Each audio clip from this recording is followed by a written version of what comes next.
Chapter 38 DeFrosting. The apprentice sat huddled in the corner by the fire, with Bert still hanging on to one of his dangling damp sleeves.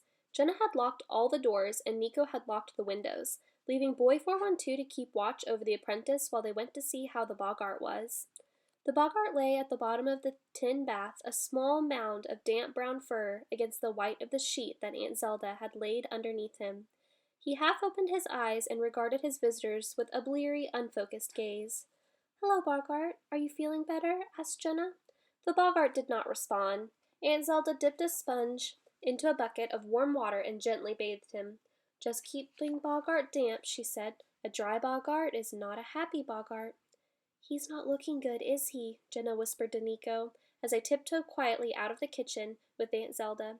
The hunter, still poised outside the kitchen door, regarded Jenna with a baleful stare as she appeared. His piercing, pale blue eyes locked on to her and followed her across the room, but the rest of him was as immobile as ever.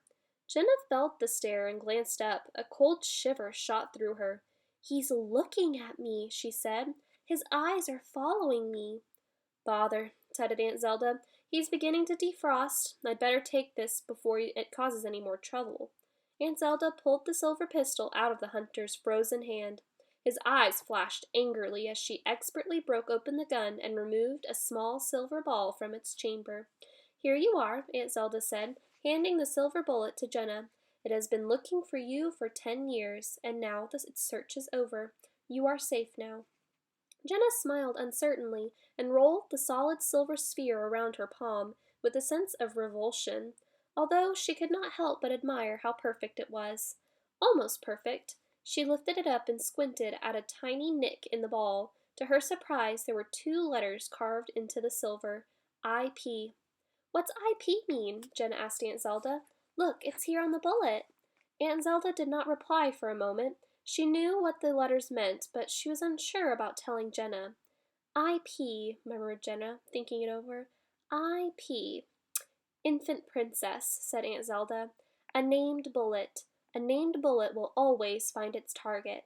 It doesn't matter how or when, but find it you will, as yours has done, but not in the way they intended." "Oh," said Jenna quietly. "So the other one, the one for my mother, did it have—" "Yes, it did. It had a Q on it." "Ah. Can I keep the pistol too?" asked Jenna. Aunt Zelda looked surprised. "Well, I suppose so," she said, "if you really want to." Jenna took the gun and held it as she had seen both the hunter and the assassin do, feeling its heavy weight in her hand and the strange sense of power holding it gave her. "Thank you," she said to Aunt Zelda, handing the pistol back to her.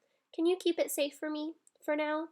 The hunter's eyes followed Aunt Zelda as she marched the pistol off to her unstable potions and particular poisons cupboard and locked it away. They followed her back again as she walked up to him and felt his ears. The hunter looked furious. His eyebrows twitched and his eyes flashed angrily, but nothing else moved. "Good," said Aunt Zelda. "His ears are still frozen. He can't hear what we say yet, but we've got to decide what we'll do with him before he defrosts." "Can't you just refreeze him?" asked Jenna. Aunt Zelda shook her head. "No," she replied regretfully. "You shouldn't refreeze someone once they start to defrost. It's not safe for them. They can get freezer burn, or else go horribly soggy. Not a nice sight. But still, the hunter's a dangerous man and he won't give up the hunt. Ever. And somehow we have to stop him hunting us." Jenna was thinking. "We need," she said, "to make him forget everything. Even who he is," she chuckled. "We can make him think he's a lion tamer or something. And then he'd join the circus and find out that he wasn't, just after he'd put his head into a lion's mouth," Nico finished. "We must not use magic to endanger life," Aunt Zelda reminded them. "He could be a clown then," said Jenna. "He's scary enough." "Well, I have heard there's a circus due in the port any day now. I'm sure he'd find work," Aunt Zelda smiled. "They take all sorts, I'm told." Aunt Zelda fetched an old, tattered book called Magic Memories. "You're good at this," she said, handing the book to Boy 412. "Can you find the right charm for me? I think it's called Rogue Recollections." Boy 412 leafed through the musty old book. It was one of those where most of the charms had been lost, but toward the end of the book he found what he was looking for, a small knotted handkerchief with some smudgy black writing along the hem. "Good," said Aunt Zelda. Perhaps you could do the spell for us, please?" "Me?" asked Boy 412, surprised. "If you wouldn't mind," replied Aunt Zelda. "My eyesight isn't up to it in this light." She reached up and checked the hunter's ears. They were warm. The hunter glared at her and narrowed his eyes in that familiar cold stare. No one took any notice. "He can hear now," she said. "Best get this done before he can speak, too." Boy 412 carefully read the spell's instructions. Then he held the knotted handkerchief and said, "Whatever your history may be, 'tis lost to you when you see me." Boy 412 waved the handkerchief in front of the hunter's angry eyes. Then he undid the knot. With that the hunter's eyes went blank. His gaze was no longer threatening, but bewildered, and maybe a little frightened. "Good," said Aunt Zelda. "That seems to have worked well. Can you do the next bit now, please?" Boy 412 said quietly, "So listen to your new-sprung ways. Remember now your different days." Aunt Zelda planted herself in front of the hunter and addressed him firmly. "This," she told him, "is the story of your life. You were born in a hovel down in the port." "You were a horrible child," Jenna told him, "and you had pimples. No one liked you," added Nico. The hunter began to look very unhappy. "Except your dog," said Jenna, who was beginning to feel just a bit sorry for him. "Your dog died," said Nico. The hunter looked devastated. "Nico," remonstrated Jenna, "don't be mean." "Me? What about him?" And so the hunter's horribly tragic life unfolded before him. He was riddled with unfortunate coincidences, stupid mistakes, and highly embarrassing moments that made his newly defrosted ears go red at their sudden recollection. At last the sad tale was finished off with his unhappy apprenticeship to an irascible clown known to all who worked for him as Dog Breath. The apprentice watched with a mixture of glee and horror. The hunter had tormented him for so long, and the apprentice was glad to see someone was at last getting the better of him. But he could not help but wonder what they were planning to do to him. As the sorry tale of the hunter's past ended, Boy 412 reknotted the handkerchief and said, "What was your life has gone away. Another past does now hold sway." With some effort they carried the hunter outside like a large, unwieldy plank and set him up beside the motte so that he could finish defrosting out of the way.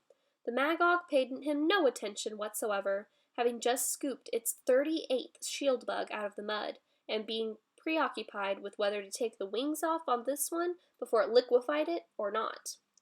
"Give me a nice garden any day," said Aunt Zelda, regarding her new, and she hoped, temporary garden ornament with distaste.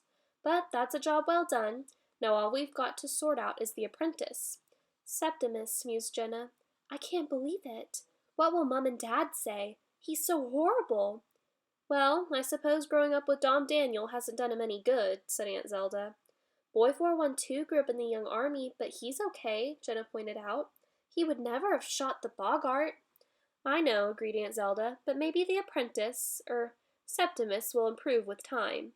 "Maybe," said Jenna doubtfully. Sometime later in the early hours of the morning, when Boy 412 had carefully tucked the green rock that Jenna gave him under his quilt to keep it warm and close to him, and just as they were at last settling down to sleep, there was a hesitant knock on the door. Jenna sat up scared. "Who was it?" She nudged Nico and Boy 412 awake. Then she crept over to the window and silently drew back one of the shutters. Nico and Boy 412 stood by the door, armed with a broom and a heavy lamp. The apprentice sat up in his dark corner by the fire and smiled a smug smile. Dom Daniel had sent a rescue party for him. It was no rescue party, but Jenna went pale when she saw who it was. "It's the hunter," she whispered. "He's not coming in," said Nico. "No way." But the hunter knocked again, louder. "Go away!" Jenna yelled at him. Aunt Zelda came out from tending the Boggart. "See what he wants," she said, "and we can send him on his way." So against all her instincts, Jenna opened the door to the hunter. She hardly recognized him. Although he still wore the uniform of a hunter, he no longer looked like one. He had gathered his thick green cloak around him like a beggar with a blanket, and he stood in the doorway apologetically and slightly stooped. "I'm sorry to trouble you young folk at this late hour," he murmured, "but I fear I've lost my way. I wonder if you could direct me to the port." "That way," said Jenna curtly, pointing out over the marshes. The hunter looked confused. I am not very good at finding my way, miss. Where exactly would that be? Follow the moon, Aunt Zelda told him. She will guide you. The hunter bowed humbly. Thank you kindly, madam. I wonder if I could trouble you by asking if there might be a circus due in town. I have hopes of obtaining a position there as a buffoon. Jenna smothered a giggle. Yes, there is, as it happens, Aunt Zelda told him. Would you wait a minute? She disappeared into the kitchen and came back with a small bag containing some bread and cheese. Take this, she said, and good luck with your new life. The hunter bowed again. Why, thank you kindly, madam, he said, and walked down to the motte, passing the sleeping Magog and his thin black canoe without a flicker of recognition, and out over the bridge. 4 silent figures stood at the doorway and watched the solitary figure of the hunter pick his way uncertainly across the Mara marshes toward his new life in Fishhead and Durdle's traveling circus and menagerie, until a cloud covered the moon and the marshes were once again plunged into darkness.